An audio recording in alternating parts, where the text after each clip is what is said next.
મિત્રો આપણે જોઈ શકીએ છીએ કે આપણી ગુરુગાદી લાલજી મહારાજની જગ્યા સાયલા ધામ મિત્રો જ્યાં રામધૂન ચાલી રહી છે ત્યાં મિત્રો આપણા ખાખરિયાના જે ગામડાઓ તેમજ સાયલાથી જે આજુબાજુના ગામડાથી જે ભક્તજનો આવ્યા છે તેમને મિત્રો આપણે જે મહાપ્રસાદ જમાડવાનો છે એટલે કે જે લાડુનો પ્રસાદ જમાડવાનો છે એ લાડુ મિત્રો અહીંયા બનાવવામાં આવી રહ્યા છે એ મિત્રો આપણે જોઈ શકીએ છીએ કે આ સેવાની અંદર આપણા ખાખરિયાના જે ગામડાઓ છે તેના આપણા વડીલો અને આપણા યુવાન મિત્રો છે એ અહીંયા સેવા આપી રહ્યા છે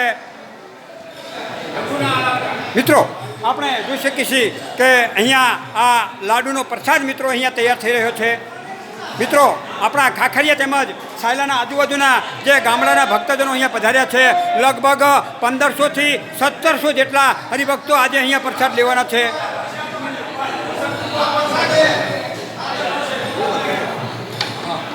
મિત્રો આપણે એક કહેવત છે કે ખરેખર મિત્રો જો જમણની અંદર લાડુ હોય અને એમાં જો ખાખરિયાના આપણા હરિભક્તોએ જો લાડુ બનાવેલા હોય તો એ લાડુની રોનક અલગ હોય છે અને સ્વાદ અલગ હોય છે તો મિત્રો અહીંયા આપણે જે લાડુ બનાવ્યા છે લાડુનો જે દર બનાવ્યો છે એ આપણા ખાખરિયાના ગામડાના આપણા જે રસોયા છે તેમને મિત્રો આ લાડુ અહીંયા બનાવ્યા છે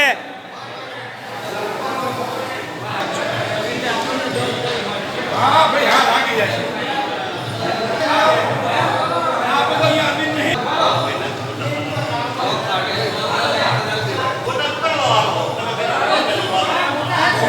મિત્રો આપણે જોઈ શકીએ છીએ કે આપણા સાયલા ધામ અહીંયા મિત્રો જે રામધૂન ચાલી રહી છે અને આ રામધૂનની અંદર પધારેલા આપણા જે ભક્તજનો છે જે અહીંયા પ્રસાદ લેવાના છે એ રસોઈ ઘરના મિત્રો આપણે દર્શન કરી રહ્યા છીએ કે આપણા સાયલા ધામનું મિત્રો આ રસોડું છે અને તેની અંદર મિત્રો અત્યારે હાલ આ રસોઈ તૈયાર થઈ રહી છે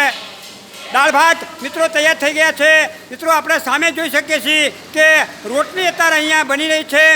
બટાકાનું શાક મિત્રો તૈયાર થઈ ગયું છે પછી મગનું શાક તૈયાર થઈ ગયું છે સોજીનો શીરો મિત્રો તૈયાર થઈ ગયો છે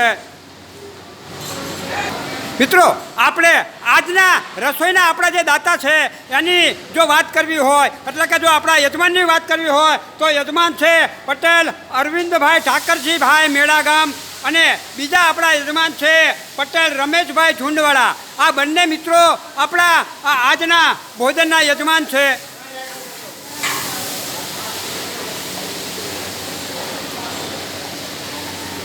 તો બોલો લાલજી મહારાજ